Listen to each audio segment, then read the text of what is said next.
ladies and gentlemen, it is Ep.2, and this is your weekly fix of weird. Apologies for the late upload. I didn't have any footage, so I'm going to recycle some footage from an old video. But here are the top weird stories of 2021. So far, anyway. I mean, it can only get weirder from here.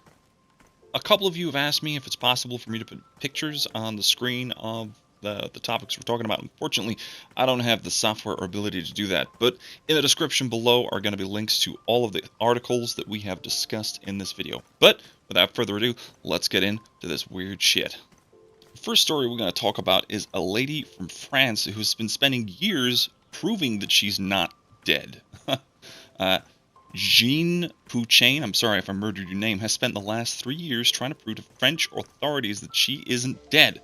The 58-year-old's troubles began in 2004 when she was ordered by an industrial tribunal to pay damages to a former member of staff at her company who had been let go after a contract fell through. The ruling ended up never being enforced because it was against the company, not Pouchain herself. Then in 2016, an appeals court made a false assumption that she was dead, something that her disgruntled former employee also later confirmed, despite the fact that she was very much alive. As a result, she was removed from the official records, which invalidated all of her bank accounts, her driving licenses, and any other documentation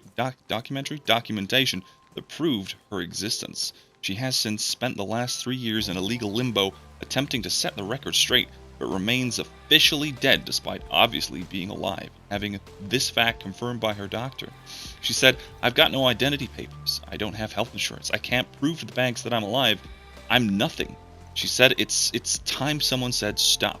If I don't fight, nobody's going to fight for me. My husband's grandmother is 102. She's lived through many things, including the war, but she says she's never suffered anything as hard as I've been through. Wow, that's just rough. Everyone thinks you're dead? Jeez. The next one I think is kind of ironic and funny, but bear with me. A politician who consumed a potion to ward off coronavirus has since tested positive for the disease, and a striking example of how blind belief can negatively influence even the highest echelons of government. Sri Lanka's health minister, Pavitra, wow, that's a name, reportedly tested positive for coronavirus this week after endorsing and consuming a baseless herbal remedy produced by a sorcerer who claimed that he received the recipe from the Hindu goddess Kali. The minister's endorsement of the potion had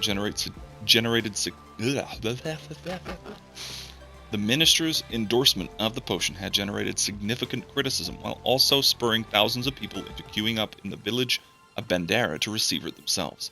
Several other government ministers have also reportedly taken the potion as well.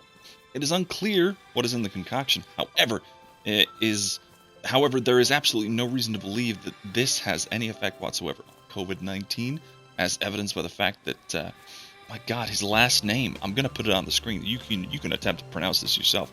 The guy has since tested positive for the virus and is now self-isolating to prevent further spread. Sri Lanka officially approved the Oxford AstraZeneca vaccine on Friday for use in the country, with doctors warning that frontline medical workers should be inoculated as soon as possible. I really can't read this story. It's like my tongue just can't get around it. There have been several recent outbreaks, including one in a garment factory in October. In total, Sri Lanka has over 52,000 cases and over 270 deaths. I just realized I said COVID. Oh my. Oh well. Anyway, those are the two stories for now. Not that there's any real lack of weird, it's just I'm about to run out of footage, and this is all I've got, really, unless you want to watch me play Call of Duty while talking about this.